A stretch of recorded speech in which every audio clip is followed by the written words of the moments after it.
Halo, apa kabar semuanya? Kembali lagi. Oh, di sela-sela kesibukan. Oke, Bapak untuk pertama-tama seperti biasa pertanyaan. Terima kasih, Pak. Pertanyaan untuk urutannya prosedur kita masuk pasar trading berarti apa saja ya, Pak? Sampai ke price action. Oh, maksudnya SOP gitu ya? Tahap-tahapnya apa aja gitu. Kalau saya ya. Gini. Eh, saya asumsikan Anda intraday ya. Saya asumsikan Anda trading secara intraday ini. Kalau intraday saya akan pertama ke time frame di satu daily. Daily, time frame daily saya akan cari ini time frame daily ya. Resisten atau support yang di break biasanya seperti ini. Oh,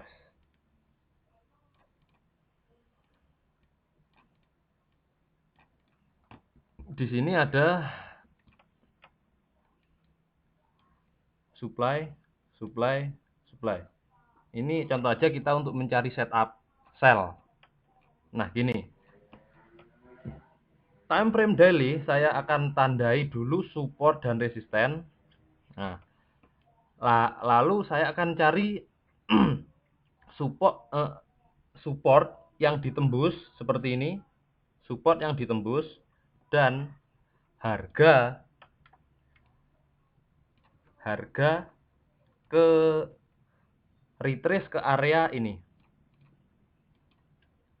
Ini support kan?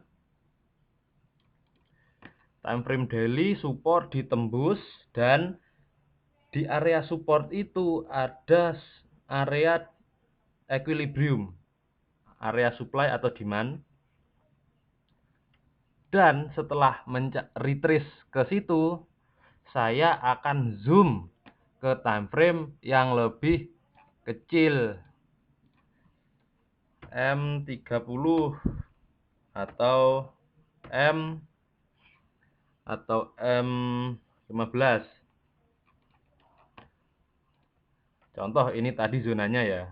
Zona. Nah, ini harga ke sini. Karena time frame kecil, pergerakan lebih terlihat kecil-kecil.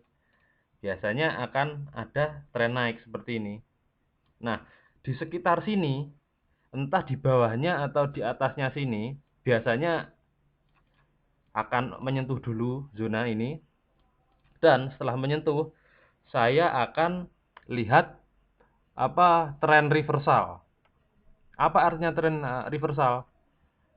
Harga membreak swing terakhir dari tren time frame kecil. Nah, di M13 saya akan cari reversal pattern seperti ini. Dan ketika ini di break, zona swing low ini di break, saya akan cari retrace-nya. Atau ketika sudah di break, kalau saya pribadi akan kasih sell limit di sini dan di sini. Tentu ini hanya cara entry. Untuk perhitungan lotnya, usahakan Anda dari entry ke SL itu tidak lebih dari 2% akun. 2% total akun Anda. Ketika retrace, entah ke sini atau ke sini atau ke sini, ya bisa juga sih SL. Tapi yang saya harapkan adalah ketika terjadi tren reversal di breaknya swing low, dia akan retrace ke bawah seperti ini. Seperti ini. Itu SOP-nya. Kalau Anda trading intraday, Anda cari, Anda tandai zona-zonanya, cari support dan resisten yang ditembus dan yang fresh ya. Kalau sudah 2 kali seperti ini sudah tidak fresh.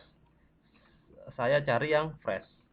Fresh belum pernah dites lalu datang dites, itu saya akan cari entry. Dan jebakan yang lain Anda harus cermat bahwa support itu biasanya segaris atau di sekitar garis ini ada zona supply and demand. Kalau zona ini dan ini biasanya akan ditembus secara tiba-tiba tertembus, itu belum kuat. Nah, ini yang saya jelaskan masih dasarnya loh ya. Nanti eh,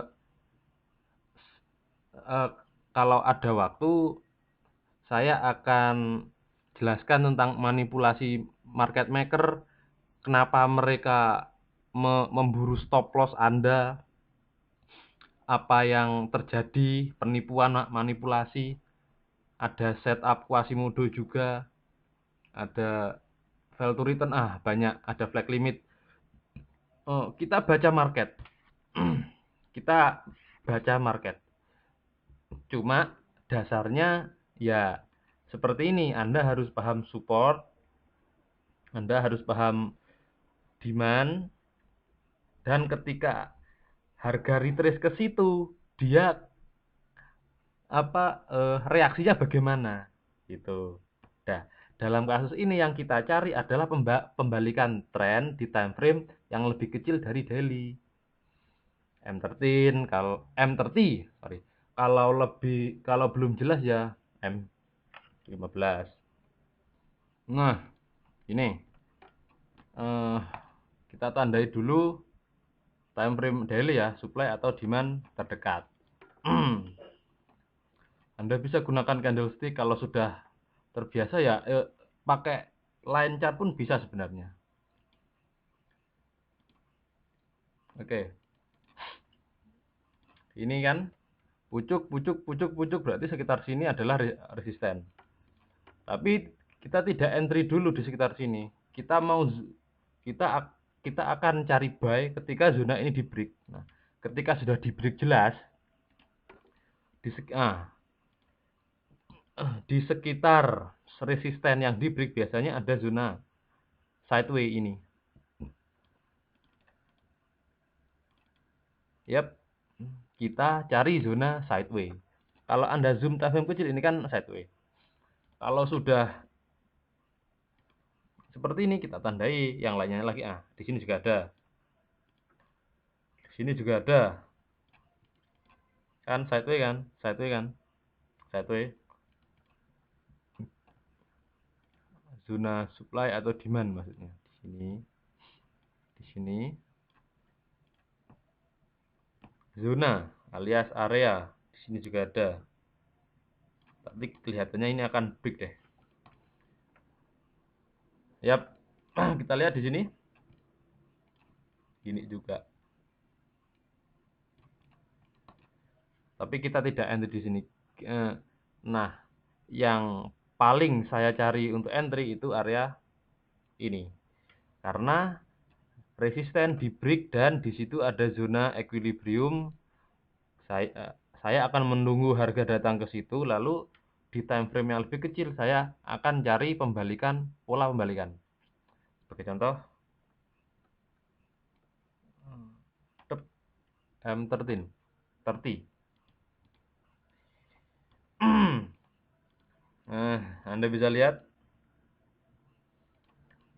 zona sekitar sini, kita cari pola, kita cari tren turun.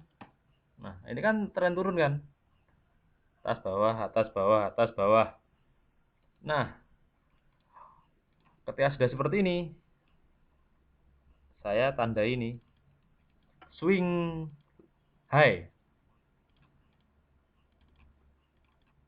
Dan shadow ini menembus swing high. Saya nggak peduli body, nggak peduli shadow. Kalau tembus, ya tembus.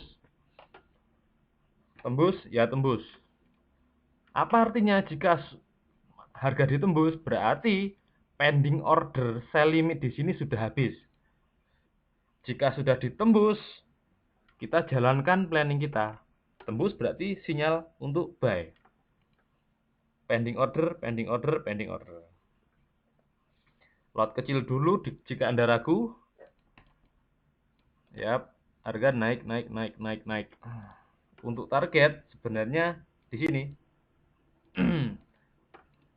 Ini kan ada zona supply yang kuat di sini. Saya nanti akan sharing juga bagaimana apa sih yang para market maker itu sharing ke para sesama market maker. Apa sih pola-pola harga yang mereka buat. Kalau ditanya SOP-nya ya saya hanya jelasin seperti ini. Time frame kecil, lalu lihat kembalikan tren, lalu saya buy di sini. Sini. Lalu harga naik. Stop loss di sini. Berarti stop loss sekitar berapa ini ya? Kalau Anda entry break, lalu entry di sekitar sini. Stop loss sekitar 50 pip. TP-nya sekitar 70-an. Kalau Anda tahan. Kalau Anda nggak tahan, pasti di sini aja udah close Pak. Yap, seperti itu. Untuk setup yang lain kita akan belajar nanti deh. Kayak seperti ini. Ini namanya setup Quasimodo, tapi belum deh. Ini lebih kompleks. Oke, pertanyaan selanjutnya. Yap, pertanyaan selanjutnya. Bagaimana jika harga bergerak mendekati benteng di atasnya untuk kedua kali? Kalau 2 kali saya ragu. Ya mungkin sih trading kita akan berhasil, tapi saya ragu. Ya jika itu cocok buat Anda, lakukanlah. Ketika harga datang ke situ, lihat time frame kecil, cari pola pembalikan.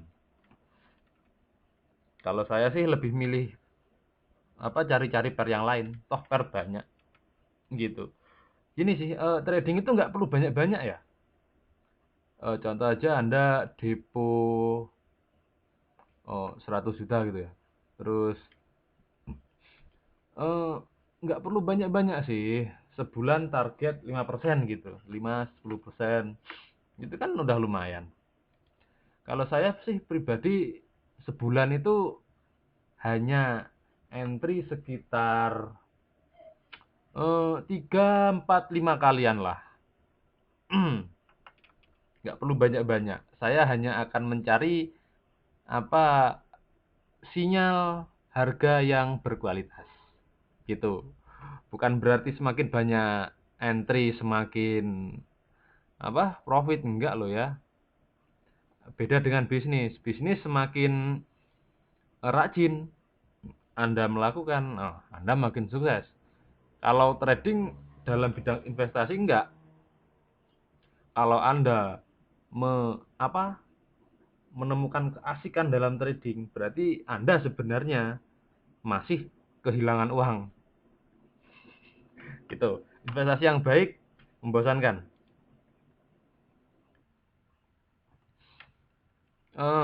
Ya, pertanyaan berikutnya. Oh iya, saya mau tanya, apa teknik supply demand cocok untuk scalping?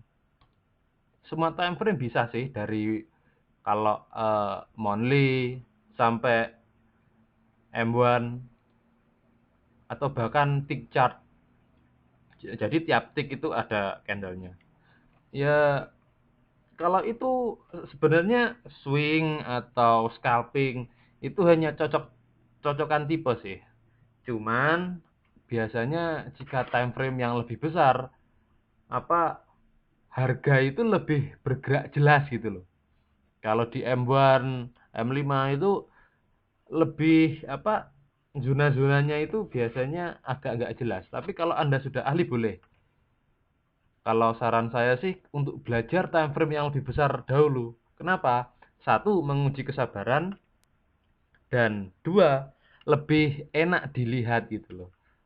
Zona-zonanya mana lebih jelas. Kalau time frame bawah eh, khusus untuk ahli. Jika kita sudah ahli, silakan lakukan.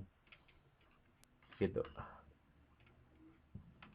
Yep, request selanjutnya, Mas coba contohkan kalau S&D breakout dan price action terus mengikuti tren dan tidak ada pullback. Ya nggak usah entry.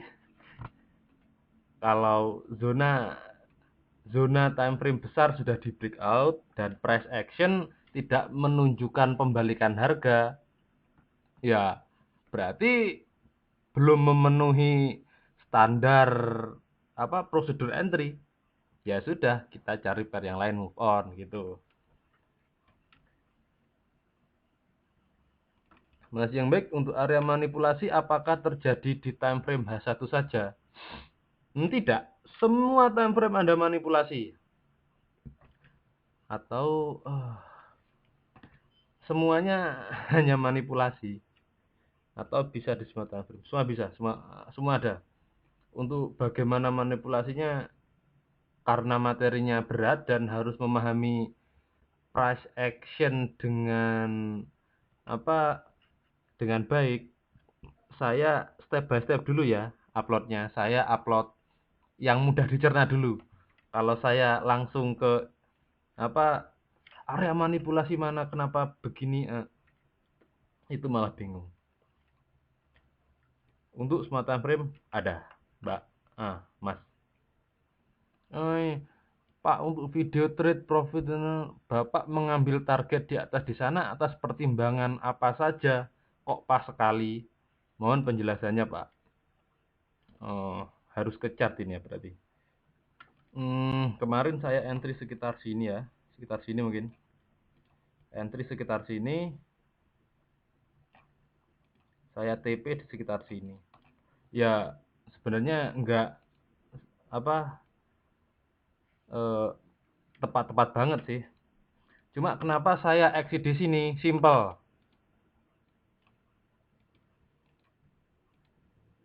Gini, di sini ada support, di sini ada zona supply. Support ditumpuk dengan supply, berarti sudah tidak ada alasan di sini saya untuk menahan order buy saya. Gitu. Di sini support, ada supply. Ya sudah, berarti di sini kemungkinan harga akan berbalik. Ya sudah, saya TP di sini. Gitu.